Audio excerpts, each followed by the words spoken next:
I've been living a life where my technology and my hobbies and my tools all coexist with where I live. That's recently changed for various reasons, which I'd like to share and maybe inspire a few people to think about things a different way. This is Jason Scott Talks His Way Out of It, a podcast about technology, history, and getting myself out of debt.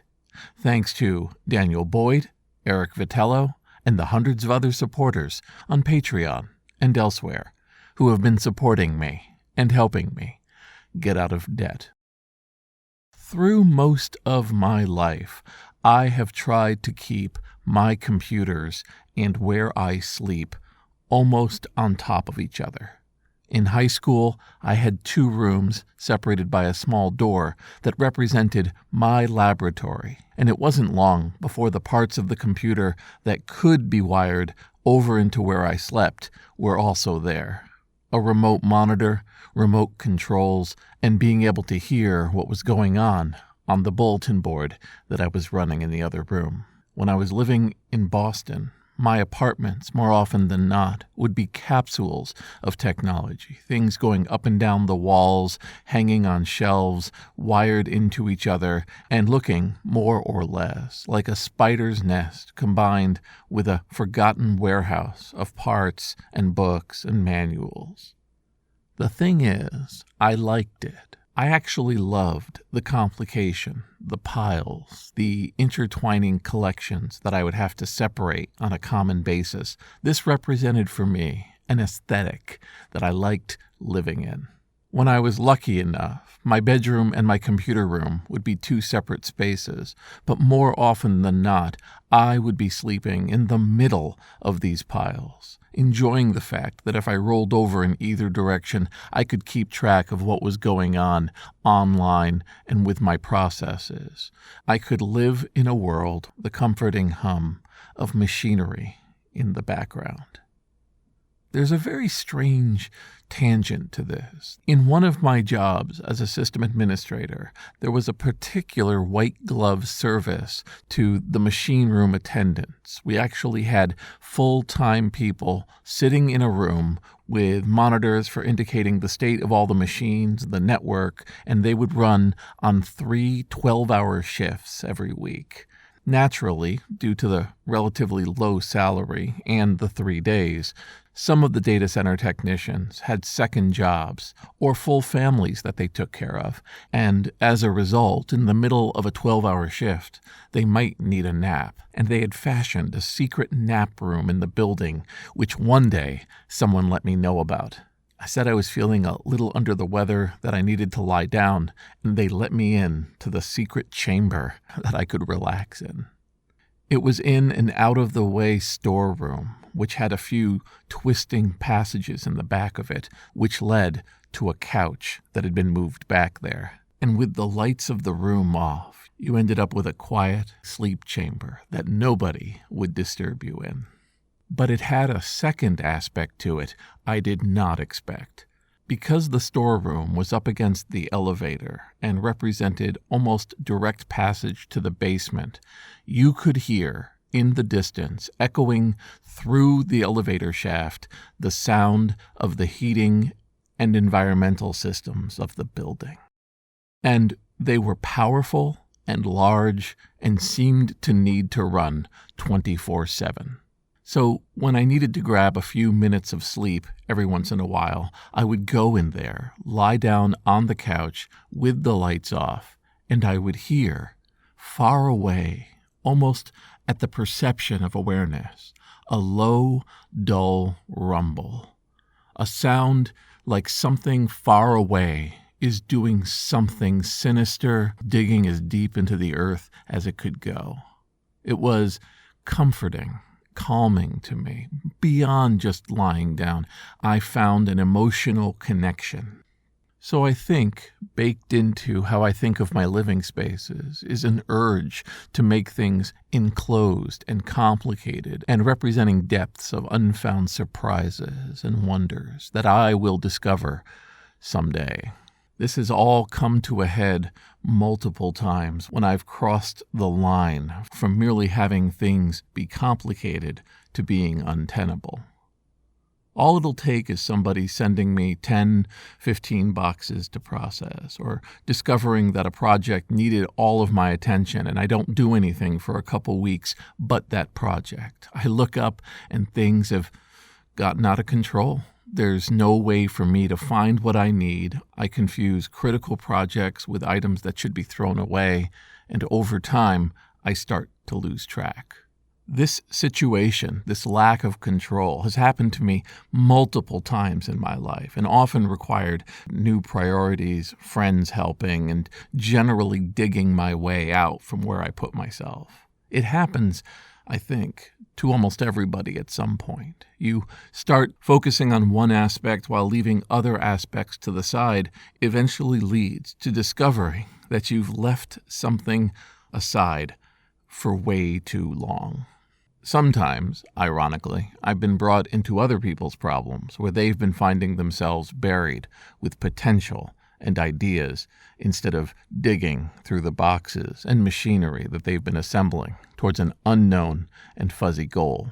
And while I think my advice is valid, it does require a certain outlook that not everybody shares. I find that the best way to dig yourself out of a complicated situation like this is to begin to separate the different roles of what you own. Some of it is yours, a personal photograph, writings you've done, letters from friends, small pieces of art or personal tools that represent you, the things you use, that you care for, that you would consider to be the vital parts of your possession. And of course, there's the easily discernible trash and discards, where unpacking something, you just leave an envelope to the side, it gets stuck into a pile of papers, and until you go through that pile again, you have no idea that there's trash, clean trash, but still trash, buried among your items. But then there's a third group of items that are being held in trust. These are things that people are holding on to, either because they see value in them, they wish to process them, making them digital, or putting them into a proper container, but at no point do they really think of it as themselves. These are items that are for others, for society, maintaining old newspapers or videotapes, keeping piles of menus and manuals. Even though you don't use a particular computer or game system anymore, having those items around might be something you'll pick up again or maybe be able to sell or donate in the future. I'll tell you that third group of potentials and promises, that is what buries you. Because it's not a part of your day or your personal effects, these items sit. They take up shelf space, they take up attics and basements, and will block off the things that you want or need to do. All of this to say that recently I decided that I would rent a dedicated office. The thinking and motivation is this. I still have a small storage unit, only a shadow of what used to be in the shipping container, but still pretty significant. And inside that is everything from high school transcripts to videotapes, magazines, and computer manuals donated mere weeks or months ago. Some of the items in storage represent these personal effects that I think of as vital or at least important to myself. The rest of them are merely promises. Promises that sending me items will get them digitized or get them assessed or donated to where they need to go. Promises that as I try to work in ingesting all sorts of media, that all of the machinery I've either acquired or bought to do that will find use. And maybe it's me getting older, but I wanted to take a shot at truly separating the work from the living. The idea of going into a room with a bed that isn't surrounded by beeping, humming, and wires is relatively new for me. Certainly something that I haven't done in about 20 years. This represents to me a new chapter. The office is small, 5 by 7 with its own lock internet access, and the right to put whatever I want in there. This office, I hope, will be a stand that I can use to start going through what I have and what I'm doing. My hope is to stream questions and answers, interact with people, be able to focus on all the projects that I have and move through items that may have seen months or even years of waiting. In this separate space is where I finally decide what stays, what goes, what gets processed. And I've been finding, at least for now, that it is extremely helpful to know that when I set through a door down the street, that area, that office, is where I do certain kinds of work, while home is another.